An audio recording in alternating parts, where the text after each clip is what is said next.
की शोमिकाताईंनी मौजे तासगाव एक रोल मॉडेल करून ठेवलेलं आहे. तासगाव म्हणजे कोल्हापूर जिल्ह्यातलं जे असं काम केलेलं आहे त्या गावात की गावात एकही काम शिल्लक नाही आहे. पाण्याचा प्रश्न असू दे, रस्ते असू देत, RCC रस्ते असू देत, मोठे रोड असू देत, सिमेंट कॉन्क्रीट रोड असू देत, नाना पार्क असू दे, लहान मुलांचे जिम्स असू देत, असं एकही काम की शोमिकाताईंनी आमच्या गावात शिल्लक ठेवलेलं नाही. मी शोमिका माडिकसाठी आम्ही उमेदवारी मागत आहे.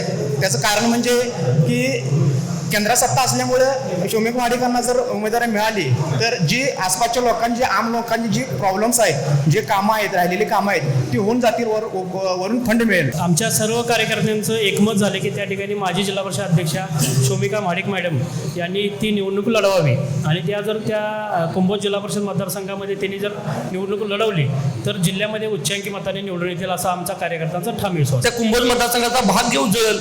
थोड्या वेळापूर्वी बोलले की 1 तास वेळ द्या. आमच्या सर्व कार्यकर्त्यांची अपेक्षा आहे की त्यातून काहीतरी होकारात्मक प्रतिसाद मिळेल अशी आमची सर्व कार्यकर्त्यांची भावना आहे. कामाचा धडाका काय असतोय आणि त्या रणरागिणी म्हणून आमच्या भाजपच्या ह्याच्यात ओळखले जातात. कुंभोज जिल्हा परिषद मतदारसंघातून शौमिका महाडिक यांना उमेदवारी जाहीर करावी या मागणीसाठी आज भाजप कार्यालयात मोठ्या संख्येने कार्यकर्ते एकत्र जमले होते.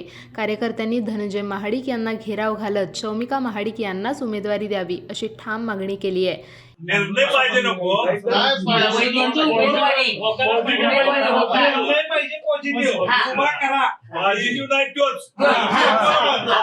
कामाचा जागाच आहे नको. शोमिका वहिनी चांगलं तिथं वातावरण झालं. शोमिका जर वहिनी असेल तर वन साईड निवडून येऊ शकतात. शौमिका महाडिक यांच्या माध्यमातून मतदारसंघात मोठ्या प्रमाणात विकास कामे झाल्याचे कार्यकर्त्यांनी सांगितले.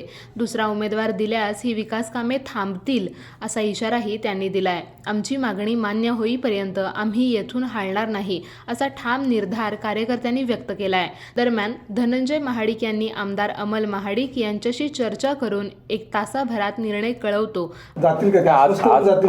आज मला आत्ता लगेच त्या विषयावर बोलता येणार नाही. मला थोडंसं याबाबत 1 तासाची वेळ मागितली म्हणजे मी माडिक साहेबांना भेटून शोमिका अमल माडिक थोडीशी आम्हाला चर्चा करावी लागेल की अशा पद्धतीनं लोकांची भावना आहे आणि आपण मला असं वाटतं की लोकांच्या भावनेचा हा आदर केला पाहिजे.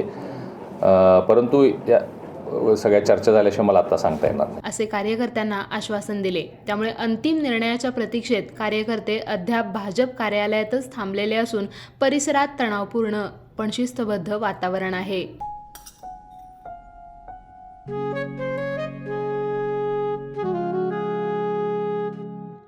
बाबा आज येताना बासुंदी घेऊन या ना. अगं कालच आपण आईचा वाढदिवस होता म्हणून आणली होती ना. ऐकलं, गोकुळची बासुंदी पुन्हा खावीशी वाटतेय. खरं सांगू, मलाही खावीशी वाटतेय. पुन्हा पुन्हा खावीशी वाटणारी गोकुळ बासुंदी.